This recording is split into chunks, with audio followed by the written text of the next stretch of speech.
श्री गणेशाय नमः।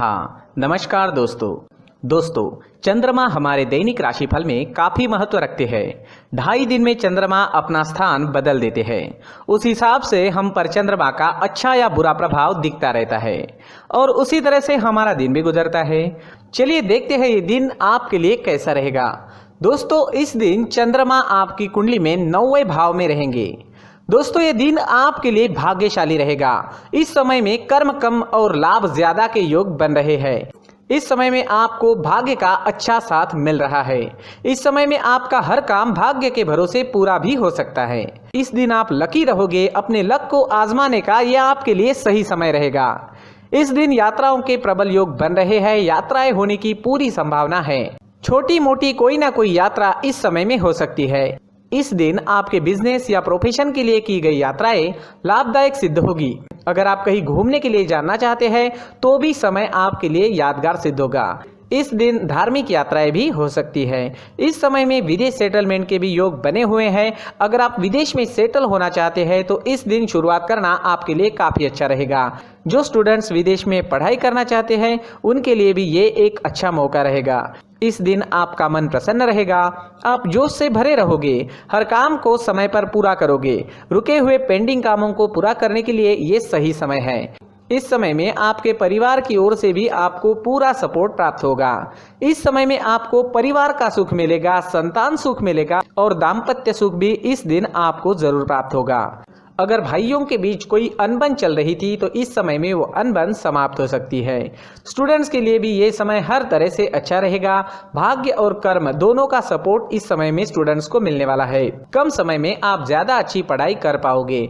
Competitive exams देने वालों के लिए भी ये समय उत्तम है। इस दिन आपकी सारी इच्छाएं पूरी हो सकती है। आपके मन मुताबिक दिन व्यतीत करने का मौका आपको इस समय में मिल रहा है। उसका लाभ जरूर उठाए और जीवन के हर पल का पूरा आनंद ले। ये समय स्वास्थ्य के लिए भी काफी अच्छा रहेगा। इस दिन आप फिट रहोगे, पूरी तरीके से स्वस्थ रहोगे। मन में प्रसन्नता रहेगी और एनर्जी से भरपूर दिन रहेगा। किसी पुरानी स्वास्थ्य परेशानी से परेशान है तो उसका इलाज भी इस समय में मिल सकता है।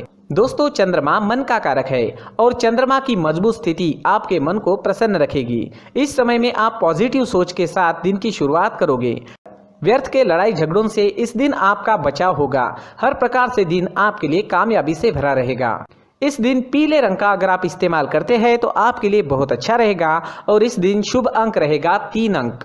दोस्तों इस दिन सुबह टहलने जरूर जाए। अपनी फिटनेस पर हमेशा ध्यान रखें। हमारी सोच पर हमें नियंत्रण रखना काफी जरूरी होता है। जो हम आज सोचते हैं वही हमारा कल भविष्य बनता है। इसलिए सिर्फ अच्छा सोचे, पॉजिटिव सोचे।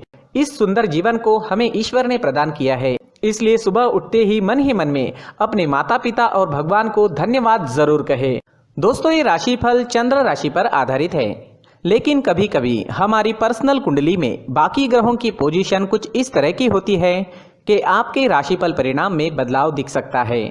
इसलिए राशिफल को एक मार्गदर्शन के तौर पर लिया जाए तो ज्यादा अच्छा रहेगा। दोस्तों सभी राशि के लोगों के लिए जीवन में आगे बढ़ने के लिए कुछ जरूरी बातें वीडियो में आगे बताई गई है, तो वीडियो आगे जरूर देखें। नमस्कार दोस्तों, व्यक्ति को अपने जीवन में सफल होने के लिए मेहनत के साथ साथ भाग्य का साथ होना भी बहुत ही आवश्यक होता है। अगर व्यक्ति का भाग्य उसका साथ देता है तो कम मेहनत में ही अधिक सफलता प्राप्त होती है। परंतु कई बार ऐसा देखा गया है कि व्यक्ति के जीवन में कई ऐसी घटनाएं घटित होती है जिसकी वजह से उसको बहुत सारी परेशानियों का सामना करना पड़ता है और इस स्थिति में व्यक्ति को बिल्कुल भी समझ नहीं आता कि ऐसा क्यों हो रहा है।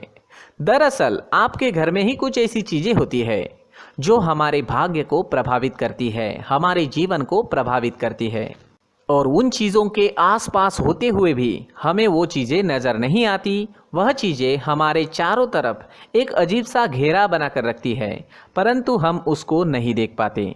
इन चीज़ों से हमारे घर में और हमारे जीवन में नकारात्मकता फैलती है, जिसकी वजह से हमें नुकसान उठाना पड़ता है, जिसकी वजह से हमें भारी नुकसान उठाना पड़ता है। हम पूरी तरह से कंगाल हो सकते हैं। हम सोचते हैं हमारे जीवन में हमारी ग्रोथ नहीं हो रही है, लेकिन हम इन चीज़ों पर ध्यान नहीं देते। तो दोस्तों इन चीज़ों पर ध्यान देना ज़रूरी है और वो चीज़ें अब मैं आपको बताने जा रहा हूँ। अगर आप कहीं बाहर से आते हैं और अपने जूते चप्पल इधर उधर कहीं भी उतार देते हैं तो ये अशुभ होता है, क्योंकि इधर उधर जूते चप्पल उतारने की आदत की वजह से आपको अपने जीवन में आगे बढ़ने में रुकावटें उत्पन्न होती है। इससे उन्नति में बाधा आती है। इसलिए आप अपने जूते चप्पलों को उनकी जगह पर ठीक प्रकार से रखें। दोस्तों, काफ़ी लोगों को इस तरह की आदत होती है, कहीं से भी बाहर से आते हैं, कहीं भी जूते चप्पल फेंक देते हैं, कहीं पर भी उतार देते हैं। कुछ लोग तो घर के एंट्री के मेन डोर के सामने ही जूते या चप्पल डायरेक्टली उतार देते हैं। ये तो बहुत ही गलत है। साथ ही कुछ लोग जूते चप्पल उल्टे रख देते हैं, उस पर ध्यान नहीं देते। लेकिन इन चीज़ों पर ध्यान देना बहुत ज़रूरी होता है और जूते चप्पल हमारे जीवन को बहुत ज़्यादा प्रभावित करते हैं। दोस्तों, ध्यान रखें, जूते चप्पल हमेशा साफ सुथरे रखें और उनको उनकी जगह पर रखें। उनके लिए एक स्थान बनाएं, उस स्थान पर रखें। अगर कोई व्यवस्था उनके लिए की है तो बहुत ही अच्छी बात है, वहां पर उन्हें रखें, साफ सुथरा रखें। जूते चप्पलों को उनकी जगह पर कुछ इस तरह से रखें कि वो देखने में भी अच्छी लगे। अगर वो चीज़ें देखने में अच्छी लग रही है तो फिर उनसे नेगेटिव एनर्जी उत्पन्न होने की संभावना बिल्कुल भी नहीं रहेगी। तो दोस्तों, इस बात का ध्यान ज़रूर रखें। साथ ही दोस्तों, एक और बात है जिस पर आपको ध्यान देना बहुत ज़रूरी होता है। हमारे घर के छत के ऊपर जिन चीज़ों का हमें काम नहीं होता है उन्हें हम घर के छत के ऊपर रख देते हैं। ऐसा करते करते देखेंगे तो घर के छत के ऊपर कबाड़ जमा दिखता है। जी हाँ, जो चीज़ें हमें लगता है आगे जाके हमारे काम में आ सकती है वो हम घर के ऊपर रख देते हैं, लेकिन वो चीज़ें तो काम में नहीं आती, हमारे जीवन पर वो चीज़ें बहुत ही गहरा नेगेटिव इफेक्ट डालती है। इसलिए हमारे घर के ऊपर का जो भी एरिया है वो पूरी तरह से साफ सुथरा रखें। जी हाँ, साफ सुथरा रखना है और एक भी बिना काम की चीज़ हमारे घर के ऊपर नहीं रखनी है। दोस्तों, नहीं तो हम जीवन में मेहनत करते ही रहेंगे और हम जितना पा सकते हैं उतना नहीं पा सकेंगे, क्योंकि ये चीज़ें हमें कहीं ना कहीं हमारे जीवन में पीछे रखेगी। इस वजह से घर के छत को पूरी तरह से साफ रखें, पूरी तरह से साफ सुथरा रखें, क्लीन रखें। साथ ही दोस्तों, हम हमेशा देखते हैं घर के ऊपर जाने के लिए जो सीढ़ियां हैं, उन सीढ़ियों के नीचे जो जगह होती है वहां पर सामान हमेशा रख दिया जाता है। वो जगह ही ऐसी है कि सामान को खींची लेती है। वहां पर आपको कुछ ना कुछ सामान मिलेगा ही। जिन लोगों को पता नहीं है उनके घर आपको सामान मिलेगा ही, लेकिन जिन्हें पता है वो लोग हमेशा सीढ़ियों के नीचे की जगह साफ सुथरी रखते हैं और एक भी चीज़ वहाँ पर आपको नहीं मिलेगी, क्योंकि अगर हम सीढ़ियों के नीचे सामान रखते हैं तो हमारी उन्नति होना बहुत ही मुश्किल है। जी हाँ, सीढ़ियों के नीचे कूड़ा कचरा कबाड़ अगर हम जमा करके रखते हैं, कोई भी सामान रख देते हैं, तो उस वजह से माँ लक्ष्मी हम पर प्रसन्न नहीं होती। माँ लक्ष्मी हमारे घर में आने की संभावना बहुत ज़्यादा कम हो जाती है। तो दोस्तों, इन चीज़ों पर ध्यान रखें। हमारे घर की जो सीढ़ियाँ होती है उनके नीचे की जगह हमेशा साफ सुथरी रखें, क्लीन रखें। साथ ही दोस्तों, अगर आपके घर में ऐसी कोई चीज़ मौजूद है जिसका आपको काम नहीं है, जैसे टूटे फूटे बर्तन, आईना, तस्वीरें, इलेक्ट्रॉनिक सामान, सोफा, कुर्सी, टेबल, पलंग, घड़ी, झाड़ू, गमला इत्यादि, तो आप इन सामानों को अपने घर से तुरंत ही बाहर निकाल दीजिए, वरना इससे आपको बहुत बड़ी परेशानी हो सकती है।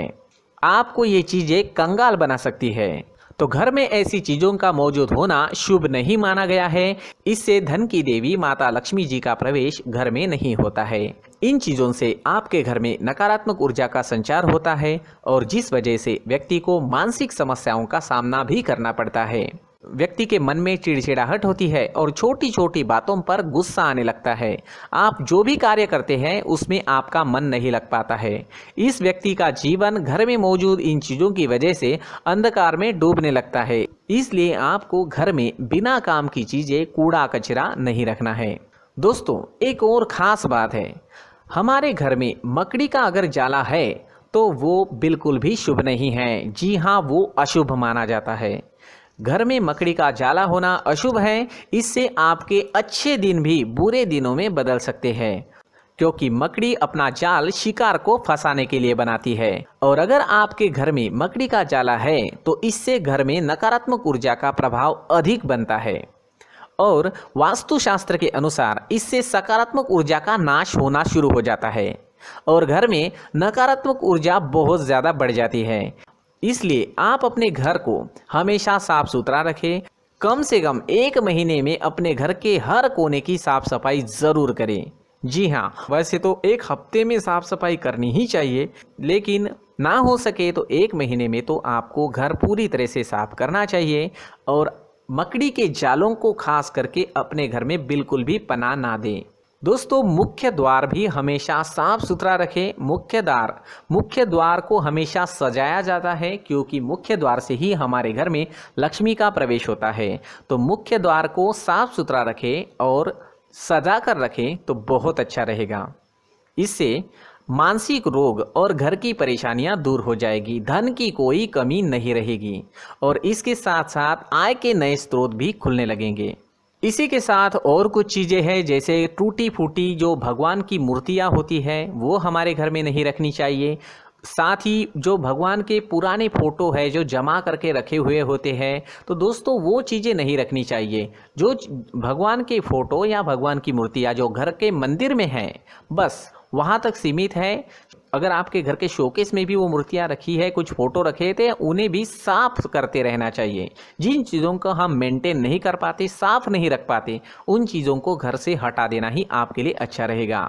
साथ ही दोस्तों, कुछ तस्वीरें हैं, जैसे डूबते नाव की तस्वीर या फिर झगड़े की तस्वीर या फिर कुछ ऐसी तस्वीरें होती है जो देखते ही हमें समझ में आ जाता है कि ये तस्वीर निगेटिविटी दर्शा रही है। इस तरह की तस्वीर भी आपको आपके घर में नहीं रखनी है। जी हाँ, इस तरह की तस्वीर लगाने से भी हमारे जीवन में उसी तरह की घटनाएं घटित होना शुरू हो जाता है। हर एक चीज़ हमारे घर की हम पर प्रभाव डाल रही है, तो इन चीज़ों को ध्यान में आपको रखना होगा। तो दोस्तों, कुछ ऐसे छोटे मोटे बदलाव करके हम हमारे जीवन में खुशियाँ ला सकते हैं, तरक्की ला सकते हैं, धन ला सकते हैं, माँ लक्ष्मी जी का प्रवेश हमारे घर में हो सकता है। तो इन चीज़ों को ज़रूर आजमाएं। इस तरह के बदलाव आप आपके घर में ज़रूर करें। धन्यवाद।